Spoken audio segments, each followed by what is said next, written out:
Dearest children of God, I am very happy to be here with you once again to know who our enemy is. Dear ones, if you ask a person in today's society, who is your enemy? They say that their family members are enemies, and some say that neighbors are of their enemies.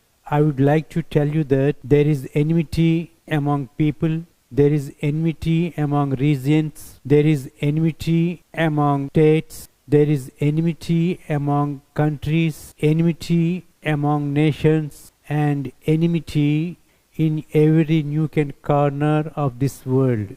And further, it is said that there is no world without enmity. Dear ones, some writers say that one's anger is enemy. Here I would like to ask you a question. If anger is our enemy, then what about sexual immorality, impurity, debauchery, idolatry, witchcraft, hatred, discord, jealousy, fits of rage, selfish ambitions, dissensions, envy, and drunkenness? Dear ones, you are supposed to think, are these entire not our enemies? Yes, certainly, exactly. We should consider them as our enemies, and they come from within and defile a person. Dear ones, you can think, how far is it right to say that people against each other are enemies? The reference from the book of Mark, chapter 7, verses 21 and 22. All those evil thoughts come from the heart of a person are his enemies. In other words, Bible say the filthy heart of a person is his enemy. According to the Gospel of John, chapter 6, verse 63, when we talk about soul and body, the visible flesh of a man is the body, and the invisible power that keeps the body alive is the soul.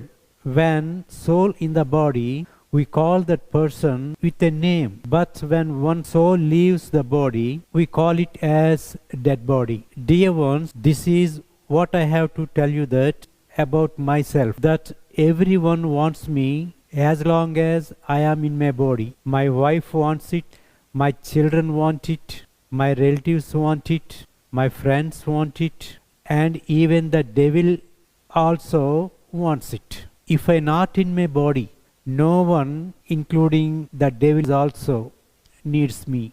As we have to know that everyone wants to take care of their flesh, but never give a thought to the spirit that gives life to flesh. People never understand one thing, that even though the body gets or does not get what it wants, still it goes down to dust, but the soul inside the body cannot go back to God unless the flesh fulfills the will of God. In other words, soul wants the flesh to do the will of God, but flesh wants to enjoy everything that is around it, but never think of God. If the desire of the flesh is done, our soul has to go to hell and suffer forever. So, flesh and body are contrary. If the soul has to go back to God, it has to win the conflict that it has against the body. So what is the conflict that body and soul have against each other?